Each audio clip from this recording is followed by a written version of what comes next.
here we are set up in my swim ready for the night ahead. I'm looking forward to it because I've seen quite a few fish out there, and I should have seen quite a few fish out there because I've been watching the water for about 7 hours since I got through the gate. So I got here at 8 AM, which is when my booking starts. It's now 3 PM and I'm yet to actually put a rod out in the water. Now I can explain, I've not just been stupidly slow setting up, I have been watching the water, but I've also had other work to do. I've been filming this bivvy all morning, but we are now set up. It's relaxing, it's quiet, I've got the lake to myself and I've seen fish in front of me. Now, before I put the rigs out, I actually came prepared yesterday. I like to get everything ready for a session so that when I get here, if I see fish, I can ping rods out using rigs and tactics that I normally use. But I had a quick let around about an hour ago before I tied up these rigs that you now see in front of you, and it's very apparent that it's extremely silty out there. Now I did talk to someone that works on the farm here and has seen people fish here. He's fished a bit himself. He did say it's extremely silty. I didn't know that before I got here. There's not a lot of information about the place, which I quite like, and the stock as well in here isn't really that known. It's the oldest lake on the complex. There's 3 lakes here. You've got this one, which is Brickyard, you've got New Lake behind, and you've got Middle Lake, I think it's called. I may be wrong, but there's also another one being built at the moment. So there's 3 lakes currently fishable on the complex. This being the oldest, I believe, is over 200 years old. It's had various different uses over the years, one of which being a glass bottle dumping ground. So I've seen a lot of glass bottles around, and actually look around on the swim, you're seeing shards of glass, which just sounds pretty bad, but it's not anglers, it's actually how this lake used to be used. Apparently there's a lot of that on the bottom as well up there. So character-wise and interesting level-wise, if that's a correct, it's not a correct way of saying that, it's awful English. It's a very interesting little lake, and also flying the drone around earlier, I could see that where the trees are on the opposite bank, you'd think maybe that's where the lake ends, but it doesn't. It goes on quite a long way behind there. So I have no doubt there'll be a lot of fish hiding up in there. The weather's been lovely today, nice and sunny, a bit windy, which is why I think I've struggled to get them on the top, but it has gone a bit calmer now, so I'm gonna keep on flicking out the mixers and see what can happen. But as I said, I found out that it's extremely silty out there. So rig-wise, I've changed slightly. Normally I use a fairly simple hair rig, which probably would have been fine, and also fluoro D rigs. Because it's so silty, I wasn't even getting a drop. It was like, is it still falling, or is it only about a foot in depth? I think I was hitting the bottom and it's so silty, it was just sink. Oh, fish has just taken some mixers on the top, excuse me, because I need to work on that to see if I can get them to feed competitively. Because the sun's come out, like I said, it's flattening off a little bit, so there's a good chance of getting them on the top. So rig-wise, I'm getting there. I've got my lead clip setup, running lead clip setups, which I use everywhere. I don't have any helicopter setups, I don't have any with me, so ideally I'll be using that on such a silty bottom, but I'll have to make do with what I've got. I've then gone for a supple braid boom with a hinge stiff rig. So the stiff bit obviously being the pop-up section, but because I've got it on a supple bit of braid, it doesn't matter what that lead does when it hits the bottom. Even if it sinks a good 4 or 5 inches, even probably 6, 7 inches, that pop-up should still be on the top of the sill. So that's why I've gone for a supple braid boom section to the hinge stiffs. One on a white pop-up, one on a pink pop-up, and then the last rod is going to be an Old Faithful solid bag rig. Now I'm under no illusions that this monstrosity is going to fly like a dog poo bag that's been hung in a tree for 2 years, because it looks atrocious, and I've done that for a reason. The lead's one side, so it should land that way round, and I've also got probably about 15 to 20 12mm boilies in there, and the reason for that is so that there's loads of air around it. I don't want that to be too dense and heavy that it sinks into the sill. I deliberately want that to be full of air, so it sinks a bit slower. When it breaks down, loads of air is going to come out and hopefully make some of the bait sit on top of the sill. That's the idea behind the massive monstrosity of a solid bag rig that we've got there. As I said, it's just gone 3 o'clock. The amount I've been rambling on, it's probably now 1/4 past. It's 8 minutes past, but it's time to get some rigs out, and fingers crossed going into the evening and through into tomorrow, we'll get amongst some fish. Because again, as I said, the stock is unknown. I've seen a few smaller ones online, but there's rumors of some bigger fish in here as well. I'm enjoying the mystery of this lake.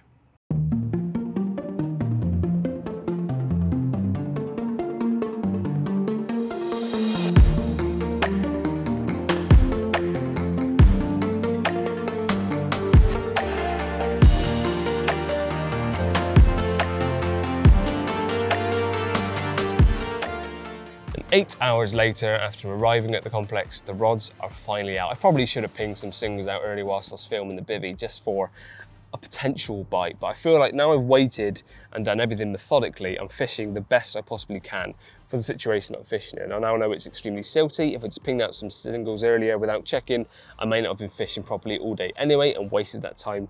So now I know what the lake bed's like, and I'm fishing with rigs and setups I feel are going to combat that silt, I'm feeling a lot more confident. There's been some activity since the rods have gone out. I've actually had a liner on the solid bag and a liner on the left-hand margin, and lots of bubbles coming up on the right-hand rod. Even now, as I just looked over, I just seen a few bubbles popping up. So that's one of the perks of fishing a really silty lake as well, actually, is that when the fish move around and start feeding, it often becomes really obvious where they are because they're disturbing all that silt.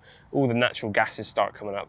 So it makes it quite clear where they're feeding and where they want to be. So hopefully I see a big plume of bubbles come up on that spot very soon, and one of these rods will be whizzing off. But I just spoke to the owner and found out a bit more about the lake, which I find fascinating. Now, I found out some of the stuff about the lake through the website and the Swimbooker app, which is how I booked onto this place, and I actually had a look at this whole venue through the FPV drone that Swimbooker filmed, so you can see the lake before you get here. It's quite nice to know exactly where I was going to be fishing, what the lake looks like, the size, and even for something as small as, will I be able to get my bank sticks in, or do I need to bring a pod? Things like that are stuff that you can then find out through the app before you get here, so that's really handy. But then getting here, finding out little bits of information from different people I've spoke to. There's so much mystery in this place that no one really 100% knows of the stock or the 100% history of the place. But what we do know is that this place is called the Old Brickyard for a reason. This place was excavated. Oh. Yes, fish on. It could be tiny, because I've seen a lot of small fish. I'd say this is a very small cod. I've seen lots of tiny fish rolling out there, but this is the solid bag. As I was saying, this place was excavated for its clay. See if I can carry on. It was excavated for its clay, and then behind those trees, or in those trees, are a couple of ruins of some old kilns where they actually then fired the bricks here. So a lot of the local houses around here were built with the bricks that were excavated from this lake, which I found absolutely fascinating. From then, it's then turned into a glass bottle disposal unit, which is why there's so much glass everywhere and sort of the bottles that have popped up. And here he is. I think it's going to be a tiny little carp, is it? Oh, it's tiny. I don't think it's much bigger than the lead, but it's a fish nonetheless. Oh, he's having a mare. And what I was also going to say is that the history of the place, this place was never stocked with fish. So the fish that are in here got in here naturally. The owner has never put anything in, only ever taken things out. Now this is without doubt the smallest fish I've had of the year, but it's a fish nonetheless. Oh, and I've not even landed it. He swam straight back out. So the stock of this place is completely unknown. I've seen today a lot of these small fish, which I've just caught. He's gone out again because the net's caught. I'm having an absolute mare here trying to talk to camera and net a fish. Try this one more time. So yeah, the stock, as I was saying, is completely unknown. There's lots of these smaller fish in here because I've seen them rolling today, but there's also the possibility of some bigger fish, and he's now in. He is absolutely minuscule, but it's a start, and it shows that the rig was presented. I know he's in the net, I'll deal with him in a second, but just finishing off what I was saying about the stock of this place, it is an unknown. It's never been stocked officially. It's only got carp in here that have found their own way in here, whether that be through natural means of fry getting through a little inlet pipe, which although meshed, little fish can get in, or it's just natural stocking from however they've got in here in natural causes, which makes it really exciting. You never know whether you're going to catch something like this, which is about this big, or something that could be 20 pound, 30 pound. There's rumours of a bigger fish in here, which is lovely when you go to a venue that you don't know the stock of. There's always the rumours of something bigger, and that's what keeps people going back to see whether it's a load of rubbish or if there actually is something in here. I did see a few fish on the drone earlier that were significantly bigger than this, but that's not difficult to do. So there's always the chance of catching a little surprise when you come to a venue like this. I don't think I'm going to get him out onto the mat, but you can have a little look at him. Not exactly what we're after. Hopefully they get bigger from here, but a start nonetheless.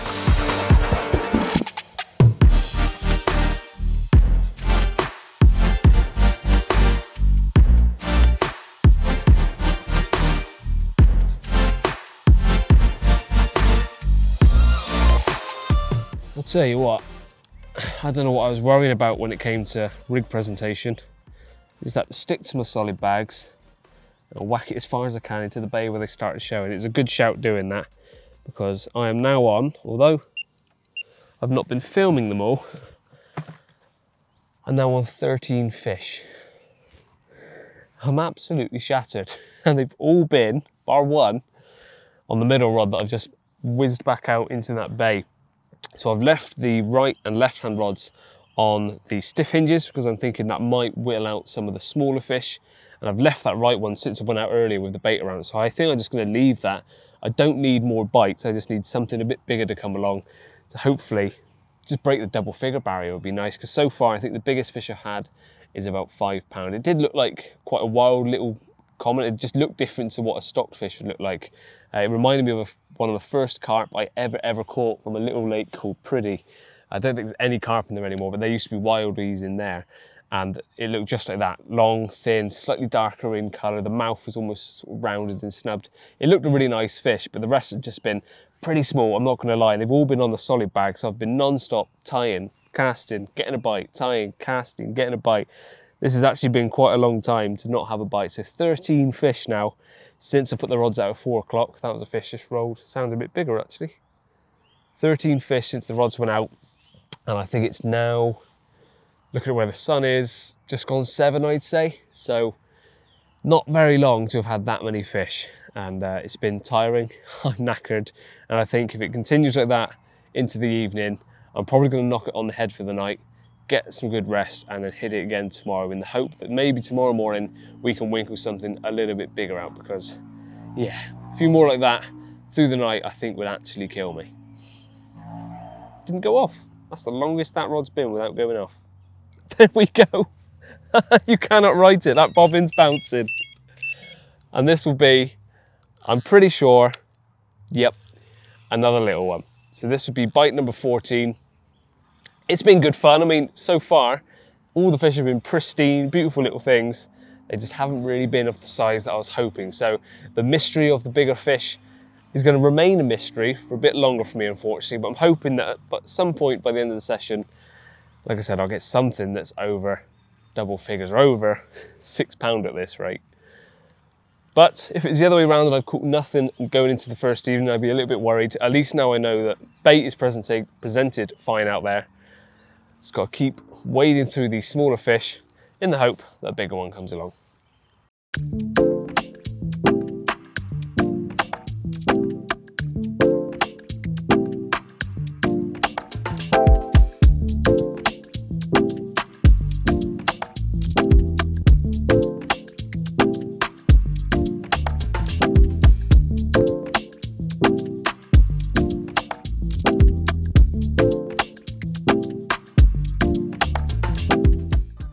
Good morning everyone. As you would have saw, first thing this morning I only had the one rod left out, and that's because I left the 2 stiff hinges out all night hoping that something slightly bigger comes along. Unfortunately nothing bigger did come along. I did have another bite on the right hand rod which had been put out with a spoon at the very start and just left for hours and hours and hours. So that went off at 12:30 last night. So it shows that the presentation was correct. Even though it was in thick silt, that pop-up was still displayed perfectly, sitting there waiting for something to come along. Unfortunately, like I said, it was another one of those little commons. And then about 4:30 in the morning, I had an occurrence on the left rod, which was a stiff hinge, which I pinged out to close to where I was catching all those fish with the solid bags yesterday, but they didn't develop into anything. So this morning I've wound that in. I just had a little walk around where the fish keep showing down in the bay to my left. I've just used the last of the bait that I had with me because it's not going to keep until my next session. So I just horse that all in, probably a good 1.5 kilos of just boilie, because there's already fish there. I'm just hoping I can just draw a big number of fish down there. I'm going to stick the stiff hinge on the top, because that presentation I would say is typically for a slightly bigger style fish. There's a bigger hook bait than what I'm using with the solid bags. I still think that might put off some of the smaller fish a little bit more. Not that it did last night, but they didn't go off anywhere near as frequently as the solid bags.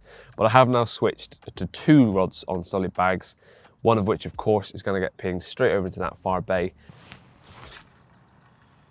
Oh, clip. Oh, that hurt my arm as well. And the other one I'm going to fire further down to the right of the lake, or maybe straight opposite into the tree line there, where there's been some fish showing as well. So spreading my rods around and hoping that this morning, with the few hours I've got left down here for my session, I'll winkle out something a bit bigger. Please. It's been enjoyable. The stock is still becoming, well, it's still a mystery to me, shall I say. But one thing I will say, actually, having said that I've caught a lot of the small ones, I can 100% guarantee there were bigger fish in it. I've talked to a few other anglers that have had doubles and things, so no monsters by any stretch of the imagination, but compared to what we're catching, a lot bigger. And I heard a few fish crashing last night in front of me. There's a lake behind as well, but a shortage in front of me, which actually shifted some water rather than sounding like a roach getting away from a perch. So I do know there's bigger fish in here, and that's kind of the lure of somewhere like this, that you just don't fully know the stock. There is potentially some hidden gems in here as well. And hopefully, before we go, as I keep saying, we can find one of those hidden gems.